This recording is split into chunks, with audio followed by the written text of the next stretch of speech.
Hey guys, my name is Bailey and I am super excited to be back to finally review some movies. I've had a bit of time off, but I'm back and I'm kicking things off with First Man, the new film from Damien Chazelle, and I've got a lot to say about it, but the first thing I want to say is that this movie is seriously out of this world. Maybe the approach to reviewing hasn't changed that much if I've gone in and thrown in a pun in the opening like that, but First Man, directed by Damien Chazelle, who is known for La La Land and Whiplash, two of my all-time favourite movies. If you haven't seen them, please watch them. This time round, he's doing a biopic on Neil Armstrong. It's very much about the Apollo 11 mission and the moon landing and the lead up to it, but it's much more a very centered movie around Ryan Gosling playing Neil Armstrong and his wife Janet, played by Claire Foy. It's very much about these two characters and kind of what they went through, what their experience was as this big kind of humanity-altering event was taking place. It's very much centered on them. And what I want to start out with kind of first of all is that I was super surprised by the approach to this movie. Now, I hadn't seen a single trailer for this movie. The most I had seen of it was 2 promotional images. That's all I'd seen going into it. And even then, I kind of felt going into it that I was expecting kind of La La Land in space. And by that, I don't mean a musical up in the stars, even though, you know, anyone wants to make that movie, I'm up for it. No, I mean that I was expecting him to carry over a lot of his approach to storytelling to this movie. Especially in his visual flair. So obviously La La Land, for those of you guys that have seen it, is using a lot of Steadicam long takes with shots that spiral and twist and move between rooms, and it has a really kind of consistently flowing energy. Now, that's not what we get with First Man. This movie is far more in the vein of Nolan's recent films like Interstellar and Dunkirk. And before anyone goes, oh, fuck Nolan, I'm not talking about his storytelling, the types of stories. I'm talking about the approach to the visuals and the audio. This movie is so much more than spectacle, but I do want to start by kind of focusing on that element, because the way this film is directed is completely not what I expected, right? So Chazelle is going for getting you right inside the action, and he's not doing it in long takes. Usually if you're trying to make an immersive experience, you try to hold your shots for as long as possible. You try to kind of avoid cutting. Now, Chazelle's not doing that here. Think about, for those of you guys, again, who have seen the final sequence in Whiplash, it's very much working on that same energy where it feels like each scene has a rhythm, and the rhythm is incredibly intense nearly throughout the film. In pretty much every scene, whether it's kind of in orbit or it's on the ground, it has this same level of intensity. There's a very handheld camera, and there's a lot of, I guess, what people call shaky cam. But I don't want to use that term here because I don't use it anyway, because I think it's a negative term. You apply shaky term to something and it immediately sounds negative. It's aggressive handheld camera work that is perfectly orchestrated. Every single shot in this movie feels planned to build a sense of anxiety. And trust me, everyone in the cinema at some point was feeling like just gripping the seats. And that's quite something when we already pretty much know the outcome of this story. I mean, in Australia, they don't teach us much about the moon landing or Neil Armstrong, because Australian history is more interested in a man that walked around with a bucket on his head and shot policemen in the 1800s. Typical Australia. But I do feel like pop culture, at least, has given us some form of education about what went on with the moon landing and with the Apollo missions and with the whole space race and that kind of thing. So the fact that this movie still has such an acute sense of tension and anxiety is a testament to just how good Chazelle is as a director, to be able to orchestrate that kind of feeling. I am going to say it again, this movie is absolutely masterfully orchestrated. Actually, I think that's the first time I said that, but I'll say it again anyway. This is a masterfully orchestrated movie, and it's not just in the camera direction and the absolutely stunning cinematography by Linus Sangren. It is in the visual effects, which are so good that there is one shot in the entire movie that I went, yeah, that's CGI. The rest of it, I can't tell you what was and wasn't. I mean, obviously there's stuff where we have to assume it was CGI, but unless they actually went to the moon. Did they actually go to the moon again for this movie? Well, obviously they didn't go to space, you fucking moron. Yeah, no shit. I'm just saying that's how authentic it looks. And the audio design really matches that intensity in the visuals by completing the experience as such. The audio is very, very detailed in this film in all areas, not only in space, but on the ground as well, adding, I guess, layers and layers of kind of not only just this immersive detail, but emotion, being able to pinpoint sounds within a space and attaching to those sounds. And, you know, when the film does need to get full on and intense, really throwing a lot at you that's really separated. You can feel all these different elements working together, these really realistic sounding elements. It's fantastic audio design. And what I love so much about it is that there is a fantastic score, once again by Justin Hurwitz, who won the Oscar for La La Land.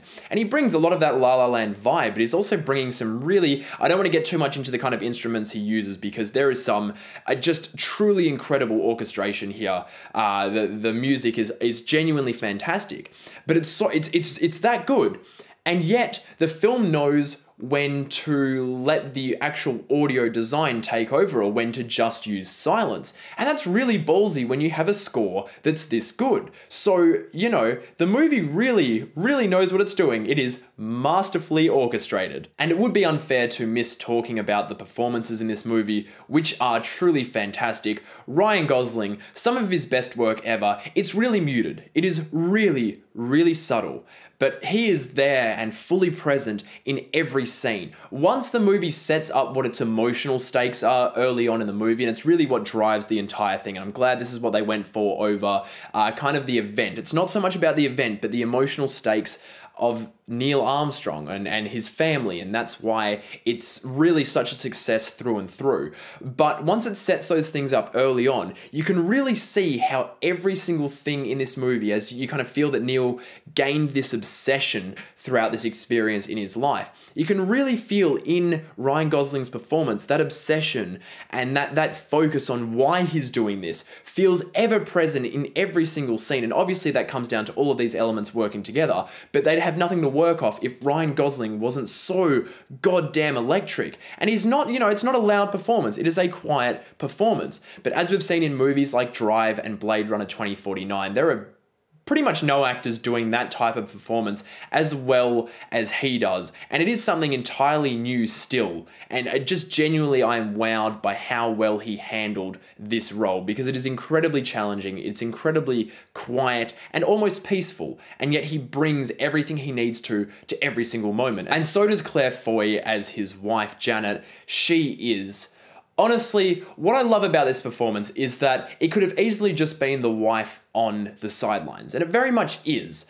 But not only does the script kind of elevate her by showing this side-by-side, the kind of struggle and the sacrifice that not only Neil is going through to do this incredible thing, but also the sacrifice of the family, what it's like seeing your husband go out and not knowing whether he's ever going to come back on a day-to-day basis. That is truly astounding work, and she really hits the emotion in that. Again, she's really quiet, she's really reserved. This movie does so much more in kind of what isn't said than what is said, and it makes for, I guess, just a really, really unique approach to this type of thing. The movie as a whole almost feels like an anti-blockbuster, where it's not about the big speeches, it's not about the big loud moments, it is about the quiet moments. And a big loud moment, for instance, could have been the flag planting on the moon. And I know there's been a lot of controversy about this. There was at least half a dozen shots of the American flag. There is literally a shot in the movie of the American flag being raised. So what is wrong with you people? But what the movie does once we are on the moon, what it does with the characters is so much more real, so much more human, so much more emotional. I shed a tear. Everyone I went with shed a tear, and I felt like the entire theater was really into the ending of this movie. We know that this director is an absolute maestro when it comes to crafting a third act and a finale of a movie. His previous two have shown us that, and he really does that here once again. With it is just emotionally searing. You have this great build in intensity, some of the best soundtrack work you will hear all year, and then it allows itself to be quiet. and to be intimate. And that is what is so stunning about a movie of this size, about an event that is genuinely out of this world, that took place on the moon. The fact that a movie about something as gigantic and as history altering and changing as that event is, the fact that this movie was not afraid to be quiet and intimate and focus on the people is what makes it so incredibly special. And it's what makes me so, I was so connected to this movie in every single moment due to the filmmaking and the fact that that filmmaking works towards creating an incredibly intimate and immersive experience. And that is why First Man is absolutely genius. Alright everyone, thank you for watching my review of First Man. I hope you guys enjoyed listening to what I had to say about the movie. It's good to be back doing reviews again after some much needed time off. I really needed that time to refocus on what I wanted out of this channel and start to pursue that going forward. You're going to see these reviews continue to change and evolve until there's something that I'm really proud of, until there is something that feels unique to Breaking Banter. I really want to have our own personal stamp on the review format, and we're going to get there eventually. And I think a lot of that is about focusing on making sure our videos are genuine, entertaining, and insightful, and that is going to be the focus going forward. So you're going to see more changes. That's just how it goes. Do I go into the usual video wrap up now? Do I do it? Yeah, okay, let's do it. That was my review of First Man. Have you seen it yet? Did you like it? Did you hate it? Did you like this video? Of course you did. If so, you can subscribe to Breaking Banter down there somewhere. You can also follow me on Twitter and Instagram, and just want to say a quick thank you to our Patreon supporters for helping me not sleep on the streets. If you want to support us on Patreon, we have a bunch of cool rewards if you do so it is worth checking that out. I will see you guys in whatever video I post next.